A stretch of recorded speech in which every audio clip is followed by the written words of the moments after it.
Hi, this is Eric Martin with Board Game Geek. I'm here with Gonzalo Aguirre. Yeah, Easy. excellent. Yes, from Thundergriff Games.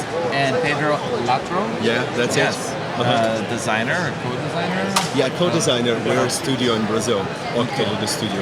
Of Tao Long, which you run a Kickstarter for. And, Exactly, in January. and now we'll have out for Spiel. I guess, Yeah, it will be 2017. pre-released at Spiel, and then it will be on retail stores for Christmas. Okay. Yep. What is the overview of the game? I remember we were building something and trying not to... Yeah, we are basically moving. So Tao Long is a circular abstract-like game in which every action you take will leave different options for your foe. Okay. So we represent the two dragons. We have the Heaven Dragon and the Earth Dragon, and the idea is that they are battling with each other to see who will rule the next hundreds of years. Okay. The interesting thing is that both dragons are bound to the Bagua, which is this side of the board. And on your turn, what you will do is the basic Mancala system. You will just take a pile of stones, and in counterclockwise, you will just put one on each space. And the space you land will be basically the action you will do.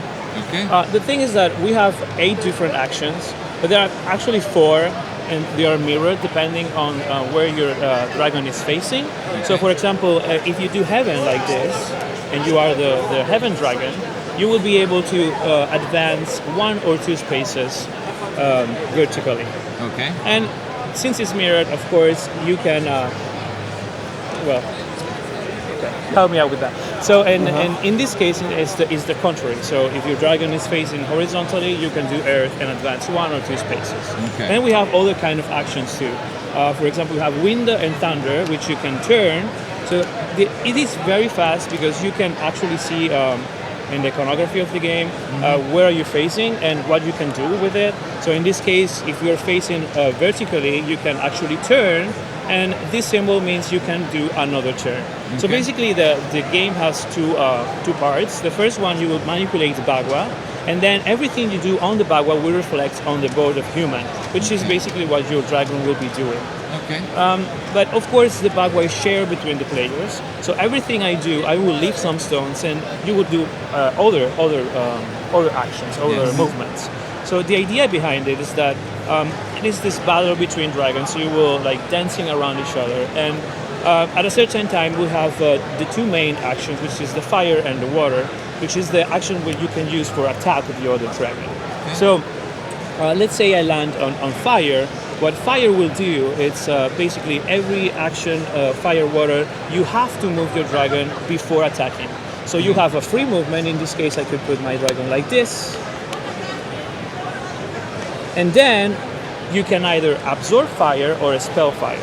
Okay. So since I'm in range to attack, I would just attack it.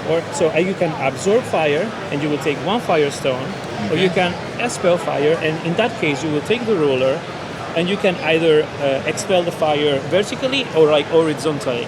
Okay. So the idea is that when the ruler touch a body part of the other dragon, you will sum that point, which is 1 damage, plus every fire you have previously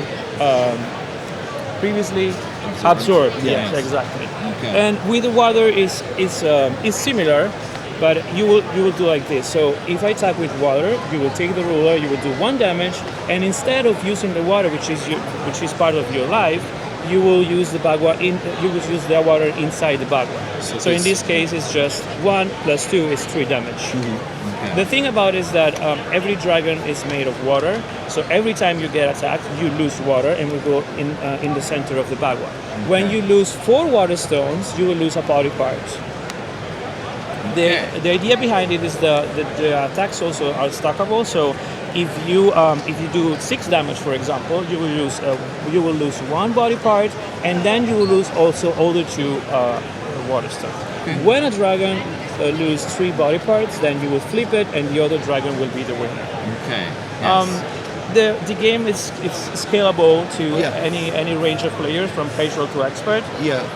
So basically, the game in here, it has a very customizable things. It has different modes for different skills of players, and it has different kinds of maps. As you can see here, this is the main map of the game, the main scenario, as we call.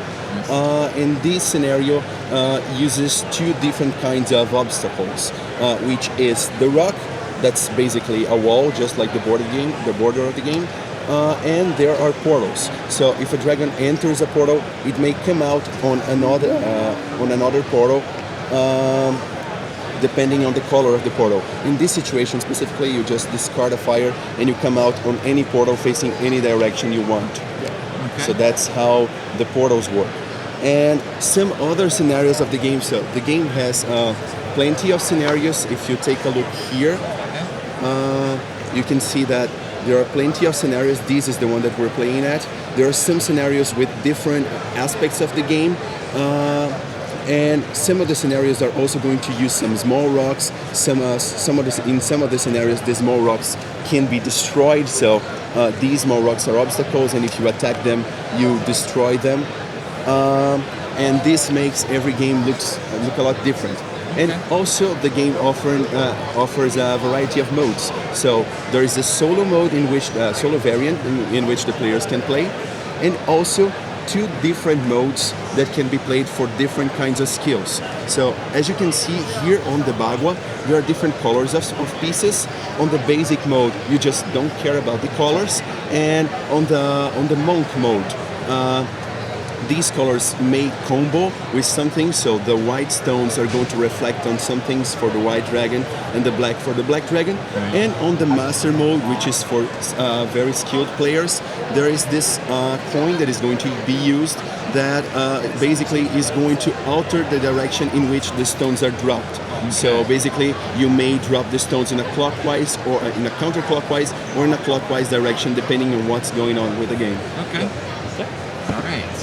A lot of different possibilities there, with simple rules to start. And very simple. Yeah. So two casual players can go and play the game and have fun with it counterclockwise, and then maybe you can start adding stuff a little bit at a time, so you can learn the game on the way you play.